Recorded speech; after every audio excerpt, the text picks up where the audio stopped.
Boa noite, pessoal. Sejam todos bem-vindos, os que estão aqui, os que estão nos ouvindo. Vamos falar hoje um pouquinho sobre o livro O Corpo Guarda Suas Marcas. É esse livro aqui, tá? Gente, esse livro trouxe um impacto enorme na minha vida como terapeuta. Na leitura deste livro, eu comecei a compreender muitas coisas que eu via dentro da hipnose não verbal, dentro dos processos cartáticos que ocorriam na hipnose não verbal.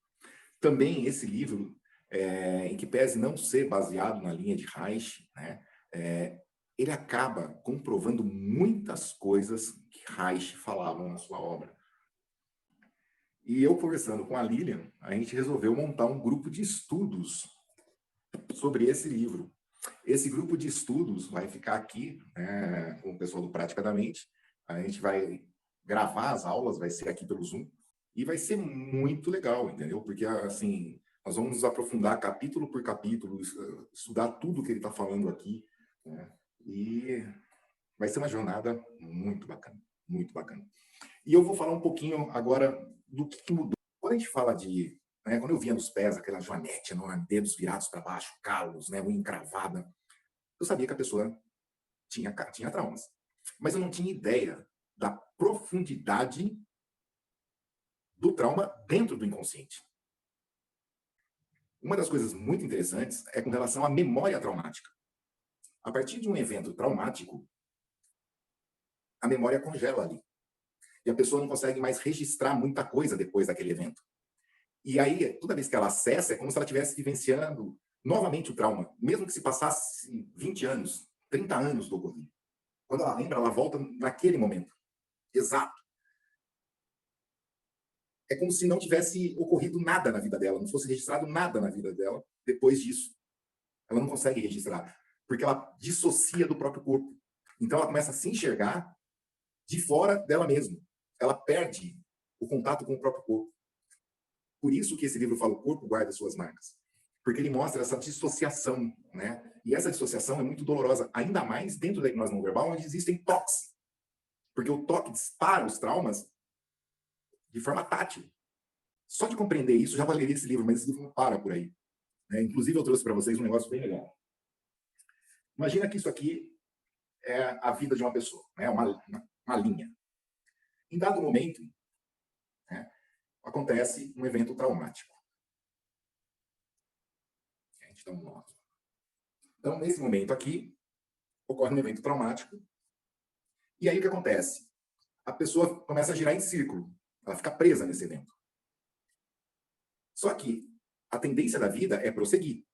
Então, com o passar do tempo, ela consegue romper. Eu vou cortar aqui, ó. Ó, tô cortando, tá vendo? Ela consegue romper com o evento, né? Então, nós temos agora... Então, a gente tem uma vida antes do evento e uma vida depois do evento. O grande problema é que a pessoa acha que isso aqui ficou para trás, sumiu. Ela não quer mais ver. Então, ela pega esse evento traumático, que está aqui no centro da vida dela, e joga lá para trás. A vida segue. Só que o evento traumático está aqui. E ele não é acessado mais. Então, o que acontece? Quando você conta um evento várias vezes, você vai modificando esse evento ao longo do tempo.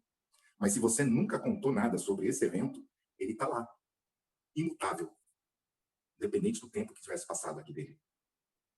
Esse é o problema do trauma. Porque quando ele é acessado, ele vem com uma carga enorme, muito diferente daqueles traumas que você vivenciou e contou sobre.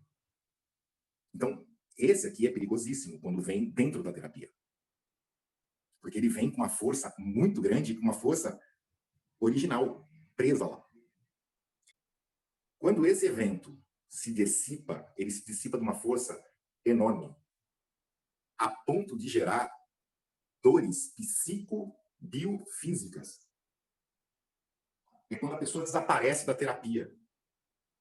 Ela simplesmente não vai mais. E não é porque ela não quer ir mais, ela começa a ter medo do que pode acontecer com ela se ela for.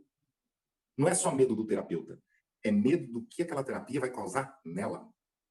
Essa seria a angústia do orgasmo, ou a angústia do prazer, segundo Reich. Se ela forçar mais, sem trabalhar essa angústia, ela vira angústia de cair. Quando vira angústia de cair, a pessoa começa a achar que se ela sair de casa ela vai morrer, ela vai ser atropelada, se ela descer da cama ela vai se quebrar toda, ela começa a ter sonhos que ela está voando e cai. Então, isso é a angústia de cair de Reich. Tudo isso mostra que o processo terapêutico está sendo eficiente. Por isso ele tem que ser muito bem explicado para a pessoa quando ela vai começar a terapia. E isso, nesse livro, O Corpo Guarda Suas Marcas, nós temos N explicações que nós, como terapeutas, podemos nos beneficiar ao passar aos nossos clientes para que eles continuem, mesmo que aconteça algo nesse sentido com eles.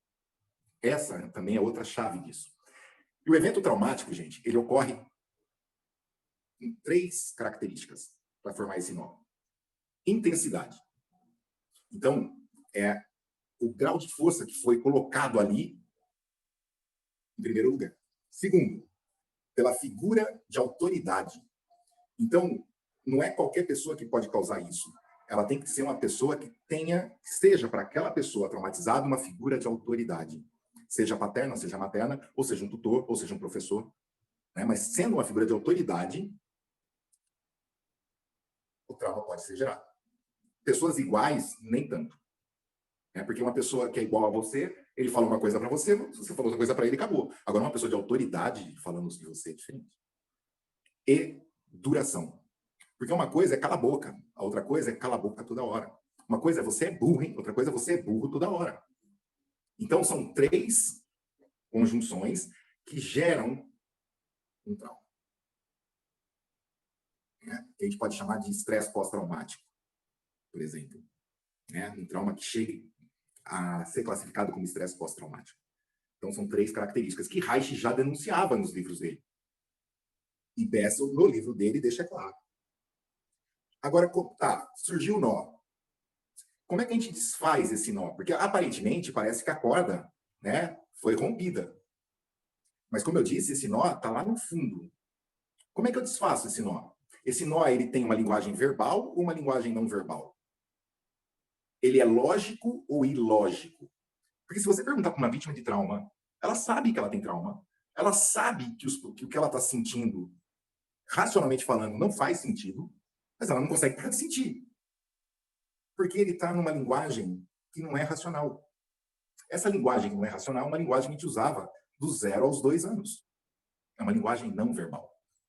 Geralmente, traumas de estresse pós-traumático ou traumas infantis, eles ficam gravados visceralmente na pessoa.